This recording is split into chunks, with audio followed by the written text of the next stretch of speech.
Imagine you, married for 5 years, confident that you have found true love and a peaceful life by your wife's side.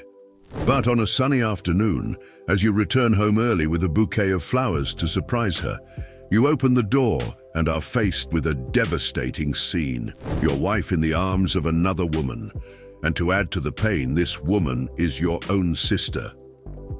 The betrayal comes doubly, breaking bonds of love and blood. How would you deal with this discovery? Mike had always considered himself a lucky man. Married to Laura for 5 years, a charming and successful woman, he thought he had found true love. Their life seemed like a modern fairy tale, full of shared moments and planned dreams. On that sunny afternoon, as Mike returned home early from work, he expected to surprise Laura with a bouquet of flowers to celebrate their upcoming wedding anniversary. The carefully chosen flowers, a mix of lilies and roses, symbolized the purity and passion he felt for her.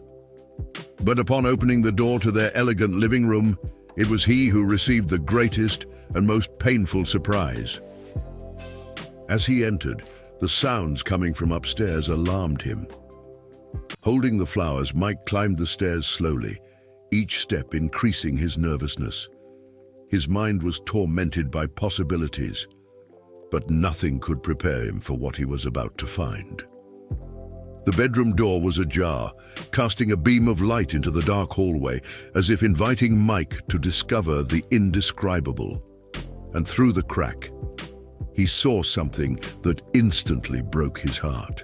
There was Laura, his wife, in the arms of another woman who, to his horror, was Zoe, his own sister.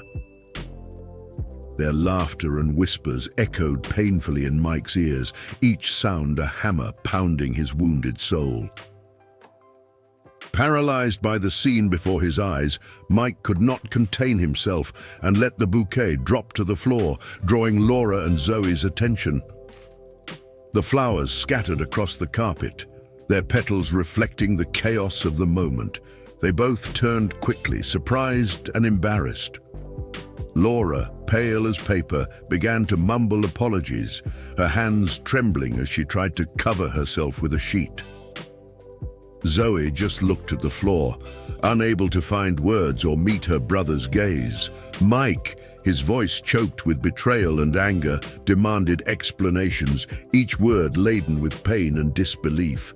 The silence that followed was deafening, only broken by the muffled sound of crushed flowers under his feet.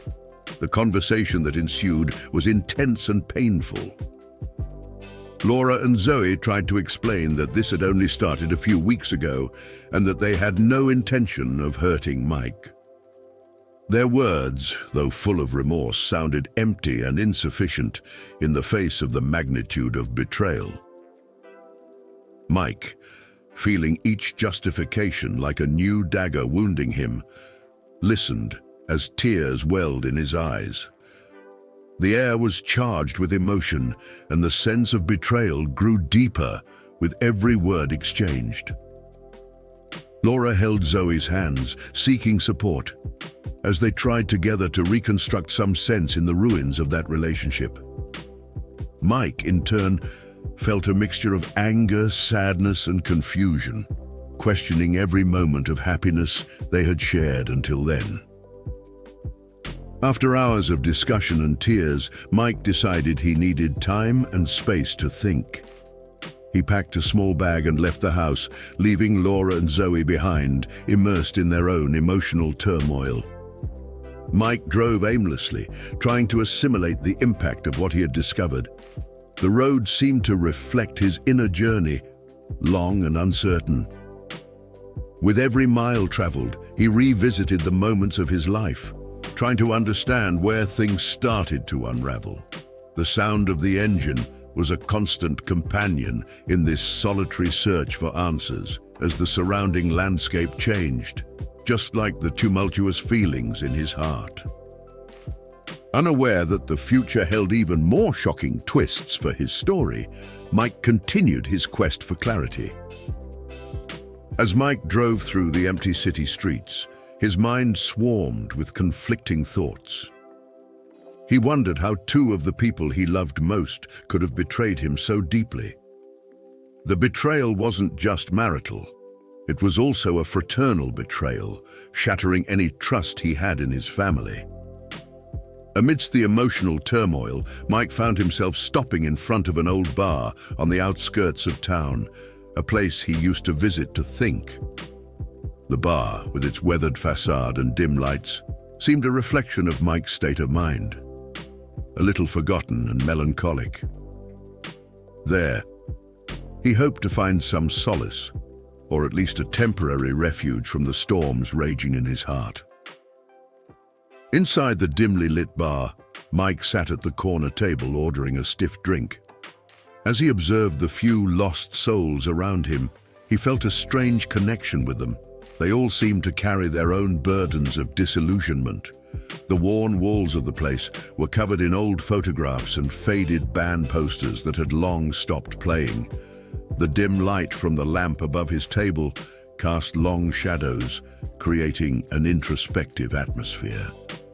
It was then that a familiar figure entered the bar. It was Jack, an old college friend Mike hadn't seen in years. Jack approached and, after recognizing Mike, sat with him, immediately sensing that something was very wrong. His serious yet welcoming expression was a small comfort to Mike. Jack, ever perceptive, listened intently as Mike poured out his heart. He offered not only a friendly ear, but also words of solace and wisdom. Sometimes the people we love surprise us in the worst possible way, but that doesn't define who you are, Jack said, his soft tone contrasting with the rustic bar setting. He continued, "It's in these times that we discover our true strength and what we truly value." Jack suggested that perhaps this was a sign for Mike to re-evaluate his life and find a new beginning. The conversation between them flowed, becoming a dialogue of rediscovery and reflection, as the hum of background chatter and the occasional clink of glasses served as a melancholic soundtrack to their revelations. Inspired by the fortuitous encounter, Mike began to see things from a new perspective. He decided he would not return home that night. Instead, he spent hours conversing with Jack, rediscovering parts of himself he had forgotten. The conversation brought back his old passion for journalism, a hobby he had abandoned during his marriage. Jack encouraged him to reclaim his craft as a way to express his emotions and perhaps find peace. They spoke about great journalists and iconic cases, reigniting in Mike the desire to investigate and tell stories that matter.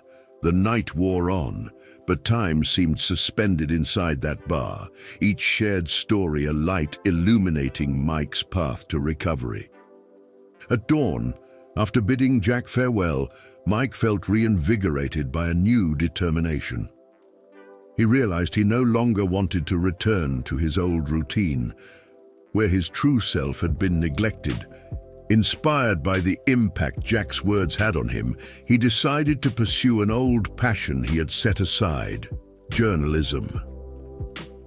With a renewed spirit, Mike enrolled in an intensive journalism course, determined to use his voice and words to explore and expose truths, perhaps even the human complexities of betrayals like the one he had experienced.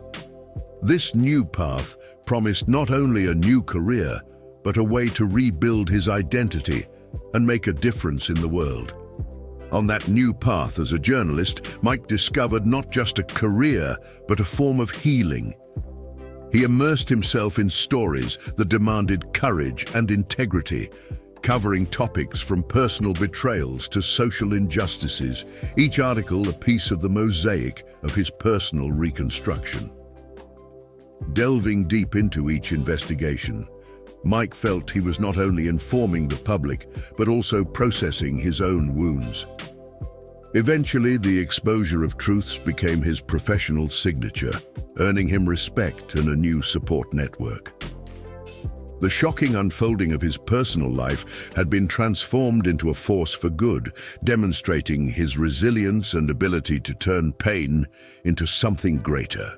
His articles, brimming with passion and authenticity, began to positively influence the lives of his readers, cementing his role as a vital voice in the community. And you, what would you do in Mike's place? Comment on what you would do, and don't forget to leave a like and subscribe to the channel to keep following more stories like this. I'll see you in a new story.